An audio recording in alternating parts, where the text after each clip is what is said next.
Voilà, toi qui prônes le retour aux ancêtres. D'ailleurs, il y a deux questions qu'il m'a posées. Toi qui prônes le retour aux ancêtres, qu'est-ce que nos ancêtres, leur pouvoir, ont apporté à l'Afrique quand on nous colonisait? Pourquoi ils ne se sont pas battus contre les colons? Ça veut dire que leurs pouvoirs sont faibles par rapport au christianisme. Non, non, vous racontez des bêtises. Vous racontez des graves bêtises. Alors, je vais vous expliquer.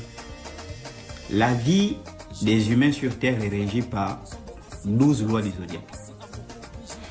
Et donc, ces 12 lois du zodiaque, déjà les enseignements remontent depuis l'Égypte antique, et j'en viens.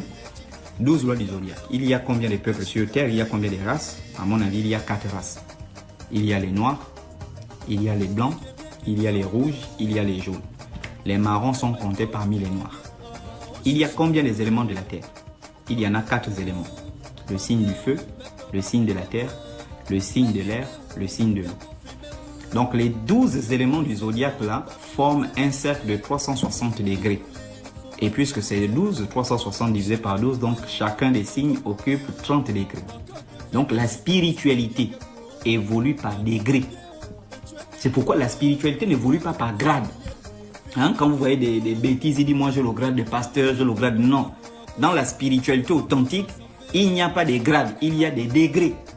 Ce qui veut dire qu'on peut percevoir la même chose, mais dans un degré différent. Et donc, chacun de ces compartiments, comme je disais, occupe 1 degré, 30 degrés. Et donc, déversé dans les 4 éléments de la Terre. Donc, chaque élément de la Terre contient 3 éléments du zodiaque. Et donc, il y a l'élément du feu, le signe du feu. C'est le signe de la création, le signe de la construction. C'est pourquoi les Égyptiens, qui étaient les Noirs, nos ancêtres noirs, pouvaient créer la physique, pouvaient créer la mécanique, ils pouvaient créer les mathématiques, ils ont inventé tous les pyramides, l'électricité, tout existait en Égypte parce qu'ils étaient, les Noirs ont commencé à connaître leur première période, c'est la période du feu. Et donc ils ont tout créé. Ensuite, ils ont quitté de leur période, ils sont quittés, excusez-moi, de cette période du feu à la période de la terre. Donc le signe de la terre, qui est caractérisé par la richesse. Et les Noirs ont été très riches dans l'histoire. Et voilà, ça c'est ce qu'il faut comprendre. Au Mali, on avait des grands empires, on avait des grands royaumes. Au Congo, on avait des grands, immensément riches.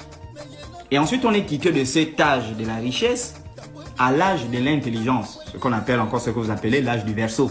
Mais en réalité, il y a quand même une petite erreur dans l'âge du Verseau, parce que dans l'âge de l'intelligence, là, il y a 3 grandes périodes à l'intérieur.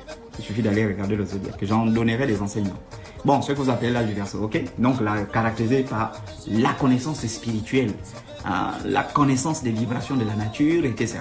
Les fréquences. Parce que ce que vous devez comprendre, c'est que l'univers ne communique pas avec nous à travers une voix, ou à travers, non, l'univers communique avec nous à travers des fréquences. Et nous communiquons à l'univers ce qu'on appelle des vibrations. Donc l'univers perçoit nos vibrations et l'univers nous communique les fréquences. Donc il faut être assez spirituel pour dialoguer avec l'univers par rapport à ce point. Et moi, je commence à découvrir ça en allant dialoguer avec la nature. J'aimais entendre le cri des oiseaux, les cigales. Donc quand j'ai compris que l'univers nous renvoyait des fréquences et que ces fréquences-là répondaient à certaines vibrations que nous émettions. Et ensuite, donc on est quitté de cette période de la spiritualité à une période un peu plus très basse. Une période très basse, c'est la période qu'on appelle la période du poisson. Hein, l'âge du poisson caractérisé par les eaux. Et donc là-bas, c'est la douceur, ce sont des eaux calmes, un peu comme l'eau se caractérise. La douceur, l'hospitalité, voilà, l'impression. Et donc nos grands-parents, nos ancêtres ont été colonisés parce qu'ils étaient en plein dans cette période-là. Cette période-là, on ne fait pas la guerre quand on est dans cette période. Et chaque peuple, parmi les 4 races qu'il y a sur Terre, chacun des peuples fait la rotation dans ces différentes périodes.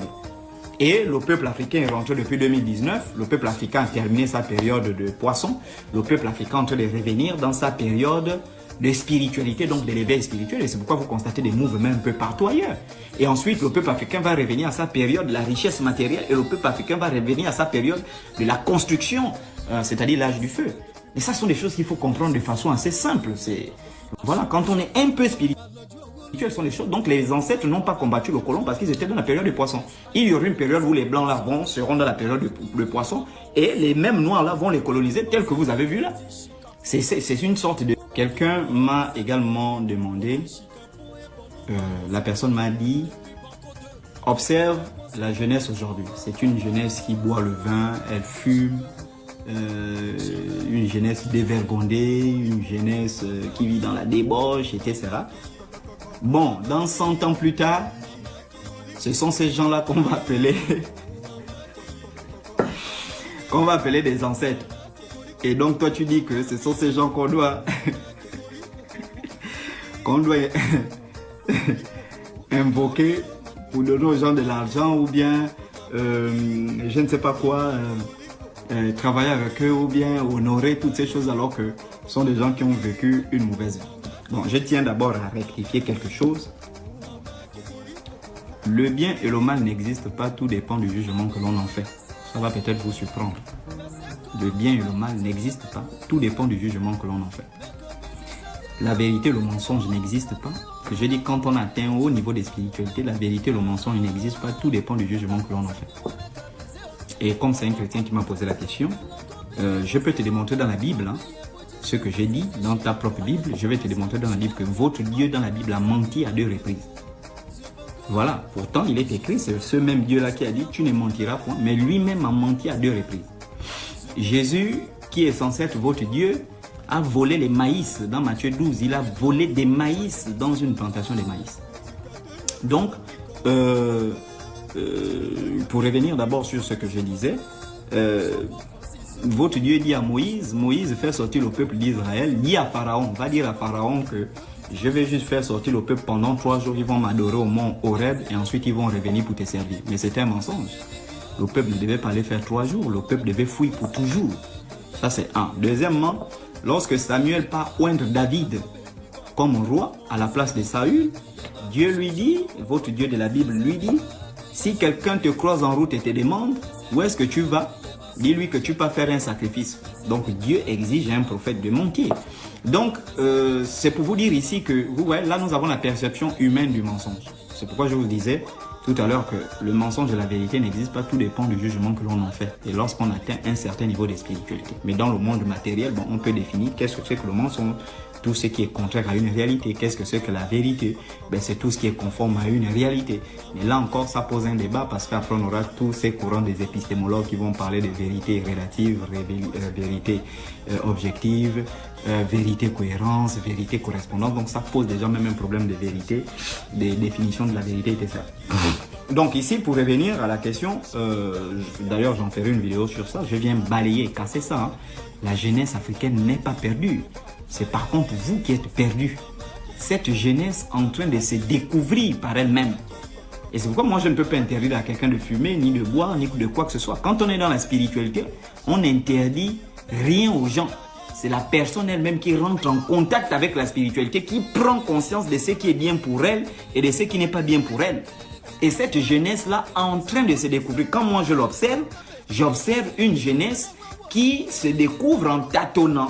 Une jeunesse qui se découvre en tâtonnant. La preuve, c'est que ce sont des jeunes brillants qui sont dans les bars, qui sont les premiers de leur classe, qui ont des bacs avec des 12, des 13. Ça, je vous informe. Donc, ensuite, ce sont des gens qui sont en train de se découvrir en tâtonnant parce que beaucoup ont traversé leur période où ils sont à la quête de leur identité spirituelle et sexuelle. Ensuite, ils sont à la quête de leur premier amour. Ils sont à la quête. Donc, ils sont en train de se découvrir. Et vous allez voir d'ici 20 ans, 30 ans, ce sera une jeunesse qui aura trouvé son identité, à la fois spirituelle, sexuelle, matérielle, politique, philosophique. Voilà.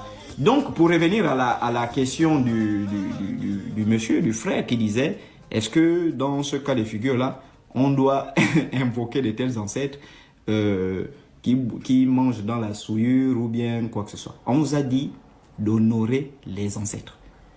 Et ensuite, après cette vie, il y a 2 choses. Soit l'être humain, en fonction de la vie qu'il a menée sur Terre, sera attiré par les actions du bas astral. En fonction de la vie qu'il a menée sur Terre, sera attiré par les actions du haut astral dans le delà.